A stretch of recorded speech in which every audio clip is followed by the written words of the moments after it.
¿Qué deberían hacer las autoridades de México ante un escenario de mayor presión en lo que son albergues, asilos en esta frontera norte con Estados Unidos? Porque son inmigrantes que insisten con llegar, con cruzar la frontera. Lo platiqué con Tonatiuh Guillén, excomisionado del Instituto Nacional de Migración.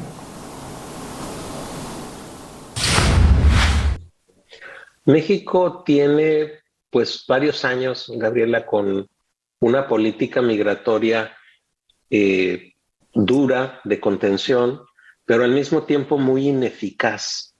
Desde los acuerdos con Trump en el 19, eh, pusimos a la Guardia Nacional como aparato de control migratorio, que en realidad es el ejército, se militarizó el Instituto Nacional de Migración y solamente durante algunas semanas tuvo algo de eficacia este aparato.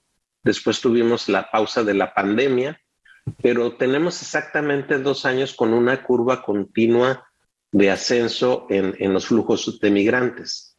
Y agrego que casi la mitad de estos migrantes somos ahora mexicanos.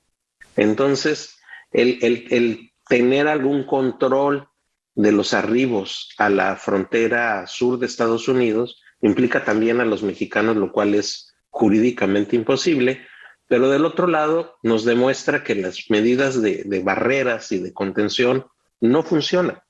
Entonces la expectativa es de que ahora que permanece ese título 42 todavía en litigio, vamos a ver por cuánto tiempo, la expectativa es de que los flujos sigan creciendo y los flujos van a seguir creciendo.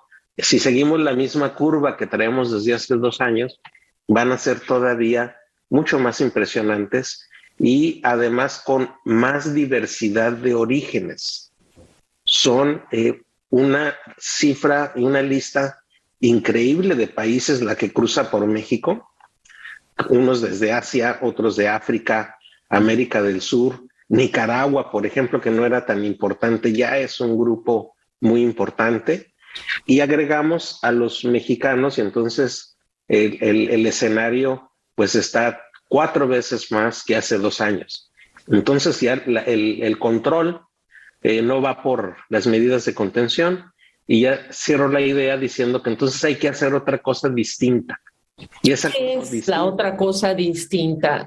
Porque si la presión se va a mantener, la frontera sur, ¿qué hay que hacer como política migratoria de México, reconociéndose en el camino de los migrantes, pues el paso obligado en muchos casos, la mayoría de los casos, Tonatiuh? sí, ahí no hay que inventarnos el muro de la frontera sur. No vamos a hacer un muro con Guatemala ni va a servir para nada. No, no, esto es lo que estoy señalando, es que los muros, la contención, las barreras no han funcionado. Entonces la cosa distinta es un gran acuerdo regional internacional. Un país solo no lo va a resolver, ni Estados Unidos solo lo ha podido resolver.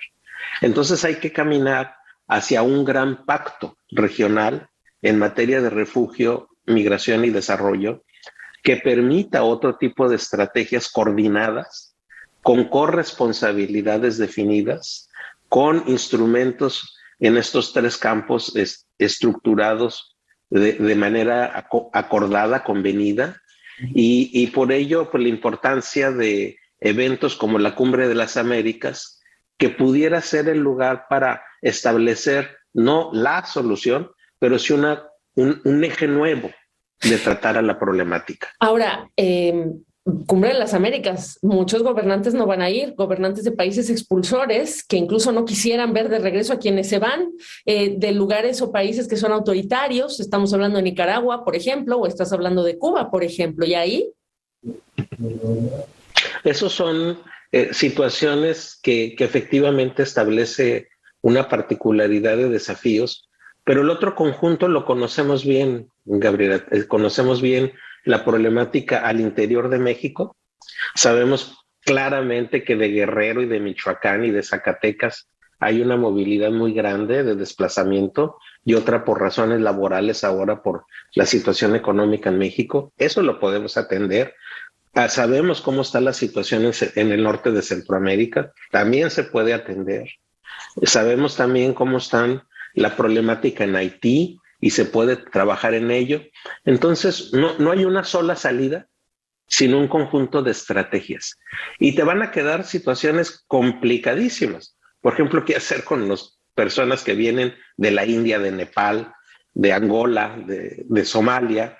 Ese es otro tipo de circunstancia, pero nuevamente, si no se le concibe en un sistema, en una estructura conjunta de los países de origen, de tránsito y de destino, no vamos a resolver nada. Barreras, reitero, ya demostraron que no son alternativa, sí dañan derechos y muchísimas personas fallecen por diferentes factores, mueren en el tránsito. Solamente el año pasado es el más alto de muertes en muchísimo tiempo. Entonces es una situación inhumana que no podemos seguir simplemente dejar pasar y que siga en las condiciones que tenemos ahora.